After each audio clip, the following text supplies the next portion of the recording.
So this is our main lifeline. 13% of the world's energy comes from renewables and slowly rising. We have others, but then this is the deadline, right? And it's saying that we have 6 years to act, to get our act together, right? That doesn't mean we can wait for 6 years. That means within 6 years, we want this number to be 100% of the world's energy. If you want, for your viewers, you're kind of more educated, the full number there is, this is at our current rate of emissions, how long it will take to run through the carbon budget the IPCC says we have to have a 2/3 chance to stay below 1.5 degrees Celsius warming. Well, that's a lot of math. That's it. It sounds like more than it is, right? But, I mean, and truth be told, look, we're skyrocketing past 1.5 degrees Celsius, even if we stopped emitting today. But this is a number that we can hold politicians to, at the very least, say these are your numbers, they're not ours, and better than people taking 2050 numbers from the IPCC reports. So yeah, I can show you our other lifelines. And I have a question before yeah. to get to that. So I thought it was like, a few years ago they said we have 12 years, and we have 10 years to cut our emissions in half. I thought it was we have 6 years to cut our emissions in half. Is it not that number? No, this is like, we got to get.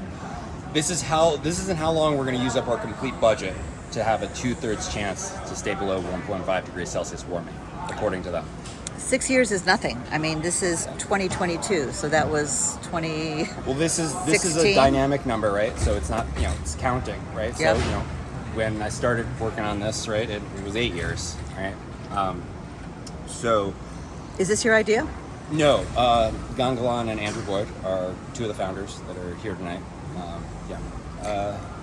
But yeah, I am I work on the tech, on the woodwork, and so forth. So what kind of responses do you get when people understand what this signifies? Yeah, they're like, wow, this, like what can I do? Is a common response. What should I do, right? And the answer that a lot of people expect, and they've been I think taught to expect through capitalism, is change their buying habits, right? And that is not the answer that I will ever give, or I hope we ever give. It's to take action. It's right to build power. So whether joining a group like Sunrise or Extinction Rebellion or Third Act, right? To take direct action is what I would say. Or to build power in other ways. Lots of ways you can build power, but power should not be something we're afraid of. Power is the ability to act, to take action. And so that's what we need to grow. And if anyone wants to know what to do, we interview the solutionaries on greentv.com. There you go. Been doing it for 25 years. The leaders who have all the wisdom in the world, and the public needs to hear from them. So that's what we're doing now. Okay. Okay. So we have different lifelines. And here's everyone's favorite gamepad, SNES gamepad controller. So we use to control the clock. So we already went over the 13% of the world's energy coming from renewables, slowly rising. This is 9.5. Actually, it's up a bit now. We need to update this to 10 billion in the Green Climate Fund. But there was, I think it was around 100-something billion pledged a year from global north countries. And this is since I think Paris, and this is the total amount that has gone in there. So that number needs to go way up, right? And then related, I'm going to say this is our latest lifeline we just launched, loss and damage. So $33 trillion worth of loss and damage that the G20 has contributed essentially since industrialization. So we want G20 to own their debt here, own this loss and damage. And one place they could do it is put their money that they already pledged into the Global Climate Fund. Another thing that could happen, right, as opposed to G20 managing land, right, that when indigenous people protect land or manage land, it is a huge source of drawdown, right? It's the most efficient, right? They know what they're doing. They know what they're doing, right? You probably have people around. So there's 43.5 million kilometers squared of indigenous land.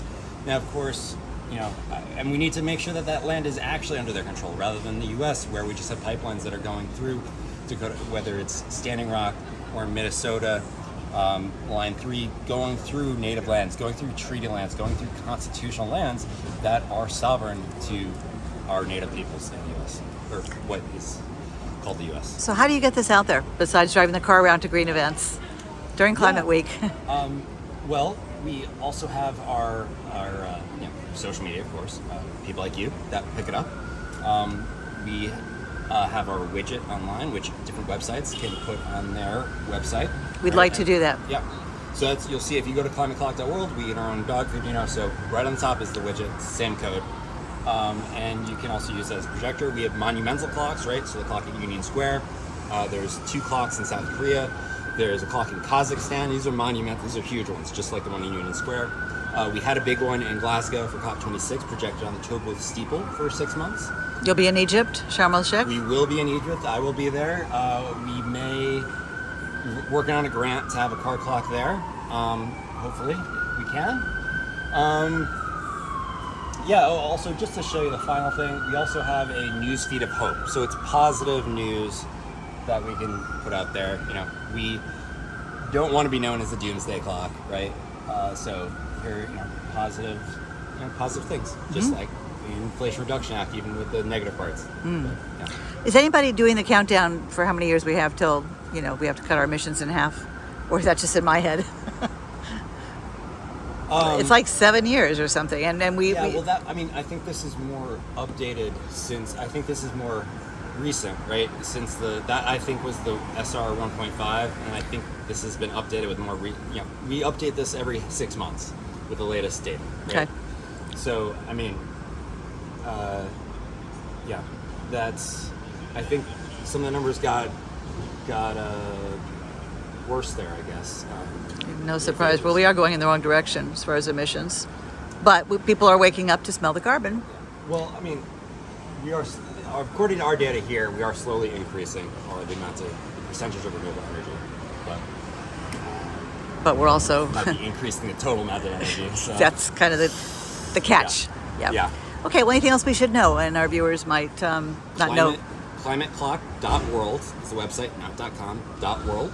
Climateclock.world. Check out the widget. Let us know if you want a clock. We sell clocks. We sell we sell the 2-foot clocks, or we sell the 6-foot clocks, we sell the car clocks. There's a 6-foot clock that was commissioned for the Pennsylvania State House. There's a 6-foot clock in the Pennsylvania State House in Harrisburg. So it's in there in the Capitol in a purple state, right? People walk by that every day. So it's mostly for commercial office spaces. Whatever it's for government, activists, we give them. We also give them away, But we have different prices. So some of the prices will help fund the other clocks, right? We're a nonprofit, and so we'd love to find a way so that we could get to be sustainable with selling the clocks. But we do have some grant money, but we want to really sell the clocks so we can be sustainable, just like everyone.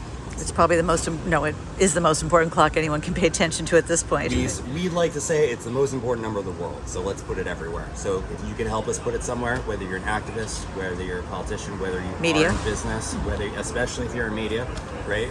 It has been on New York 1 and 10 p.m. in New York 1, they're supposed to be using it. So we're on the World Wide Web, so we'll hopefully reach a lot of people with this. Yeah.